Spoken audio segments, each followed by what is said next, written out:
네, 그래서 요즘 가장 주목받고 있는 부분이죠. 특목 자사고가 무조건 유리할 것이다. 아니, 특목고가 무조건 꼭 좋은 게 아니라니까요. 심화수학, 고급수학, 고급물리학 1등급 받을 수 있을 것 같아요. 내가 특목 자사고를 가야 할지 일반고를 가야 할지 고민될 때는 안녕하세요.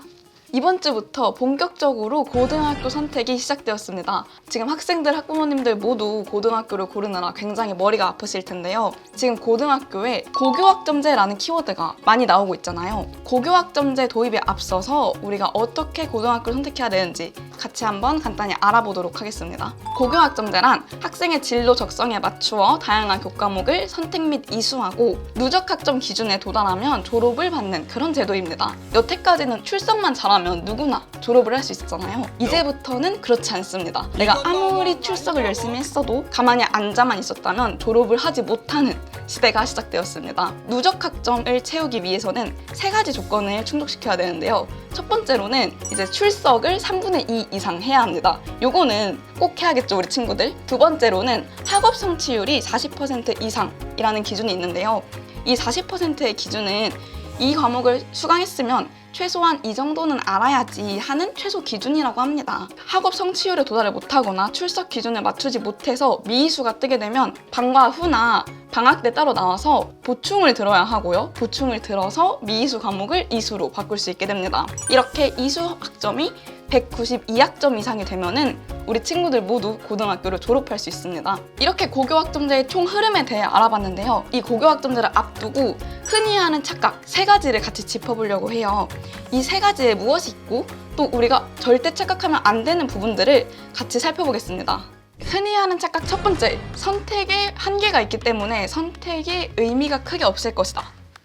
아닙니다. 현장에서의 한계로 인해 많은 과목들이 개설되지 못할 수 있다는 건 맞습니다. 실제로 이 선택 과목이 얼마나 넓게 제공될 건지에 대한 논란이 계속되고 있는데요. 그럼에도 불구하고 많은 과목들을 학생들에게 제공하기 위한 노력들이 계속되고 있습니다. 실제로 온라인 캠퍼스나 공통교육과정을 통해서 내 전공에 적합한 과목들을 수강할 수 있는 기회가 있는데요. 우리가 좀 주체적으로, 주도적으로 이런 과목들을 수강해야만 선택 과목의 의미를 진정으로 살릴 수 있습니다. 대학별 내가 진학하고 싶은 학과에서 발행하는 핵심 선택 과목이 있는데 요 기초 과목들을 탄탄하게 수강을 해두고 남는 학점에 한해서는 내 전공이랑 조금 더 밀접한 진로 연계를 어필할 수 있는 선택 과목을 온라인 캠퍼스, 공동교육과정 그리고 학교에서 적극적으로 찾아서 들으시는 것을 추천드립니다.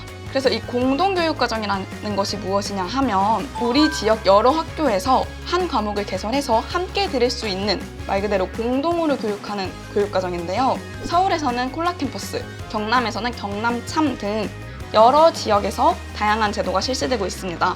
이런 제도들을 활용해서 선택의 의미를 살릴 수 있습니다. 흔히 하는 착각 두 번째, 5등급제가 되면서 내신 부담이 줄었다. 아닙니다. 네, 그래서 고교학점제가 도입되면서 가장 큰 변화가 바로 이 5등급제의 변화라고 할 수 있는데요. 기존 9등급제로 진행되던 체제와 달리 5등급제가 진행되게 되었고 상대평가와 절대평가가 함께 기재되게 되었습니다. 9등급제에서 5등급제로 넘어갔으니까 내신 부담이 줄었다라고 착각하는 친구들이 참 많습니다. 하지만 지금 이 영상을 보고 있는 친구들은 대부분 내신, 성적, 그리고 공부에 관심이 많은 친구들일 텐데 이렇게 3등급 이상의 친구들에게는 오히려 내신 부담이 늘었다라고 할 수 있습니다. 왜 내신 부담이 늘었다는 거지? 라는 의문이 또 생길 텐데요. 일반 선택 과목의 경우 기존에는 9등급에서 이제 5등급제로 변화했기 때문에 내신 부담이 줄었다라고 평가할 수 있지만 다들 어려워하는 심화 과목, 예를 들어서 진로 선택이나 융합 선택 과목의 경우에는 절대평가로 진행됐던 것들이 상대평가로 진행돼서 내신 부담이 늘었다고 평가할 수 있습니다. 그리고 바로 이 포인트가 지금 모두 가장 주목하고 있는 그런 포인트일 텐데요. 흔히 하는 착각 세 번째, 특목 자사고가 무조건 유리하다. 아닙니다.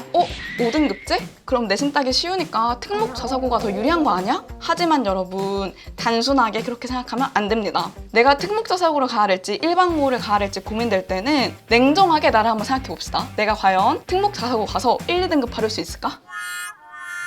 네, 방금 고민하셨던 분들은 모두 일반고 가시면 됩니다. 특목자사고에서 성적을 정말 제대로 받기 힘들다면 일반고에서 좋은 성적을 받는 게 더 좋습니다. 그러면 이제 나는 일반고를 갈 건데 어떤 일반고를 가야 될지 고민하시는 분들이 또 많을 텐데요. 만약에 내가 거절도 잘 못하고 친구도 막 따라가야 되고 과목 선택도 친구들 듣는 걸 해야 된다 하시면 좋은 일반고를 가셔서 좋은 환경에서 공부하시는 것을 추천드립니다. 하지만 나는 뚝심도 있고 나만의 진로 선택, 과목 선택도 잘할 수 있고 친구들에게 휘둘리지 않는 성격이다 하시면 성적을 받기 좋은 일반고에 들어가셔서 높은 성적을 받으시는 것을 추천드립니다.